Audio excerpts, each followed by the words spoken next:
gotta say, it's one of the worst closing lines I've heard a news story in a while. I thank you, Rob. I was like, it didn't really work. It out. No. It didn't really work. No. That's fine. That's an interesting story, but yeah, the ending was. All right, we've got a nice week overall.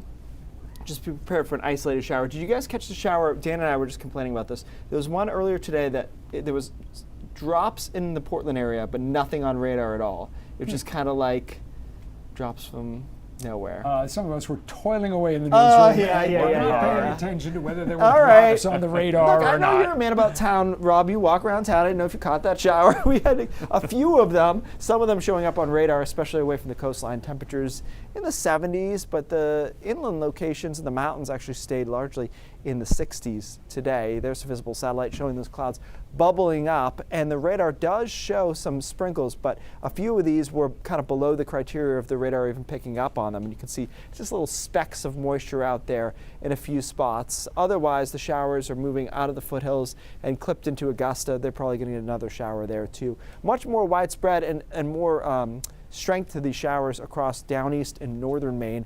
There's no lightning being detected at this point, but it wouldn't shock me to see a quick thunder shower out of this, in addition to some downpours and an isolated small hail patch here. Mostly, though, just a quick shower that will drift through over the next few hours. Tonight, things settle down, temperatures down into the 50s and eventually 40s. And really, tomorrow's a lot like today, where we start with more sunshine, we end up with more clouds through the middle of the day into the afternoon, and isolated showers tomorrow afternoon. There aren't a ton of them around, but there will be some of them. Temperatures end up around 70 degrees or so by tomorrow afternoon. Once again, when the sun sets, we get rid of most of those showers tomorrow night, and then we do it again on Wednesday. Start with sun, end up with showers and storms.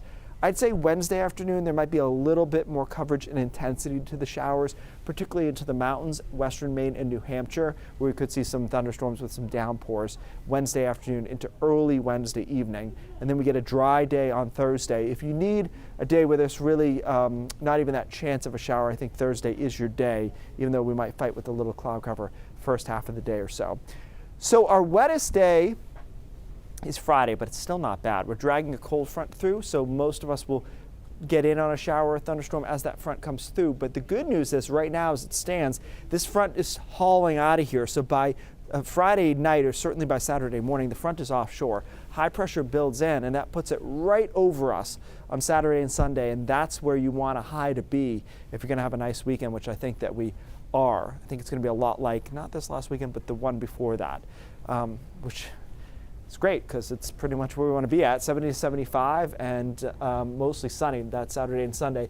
Watching a front on Monday of next week, we'll either be in the 80s and that front will hold, or we'll see a couple of showers and we'll be in the 70s.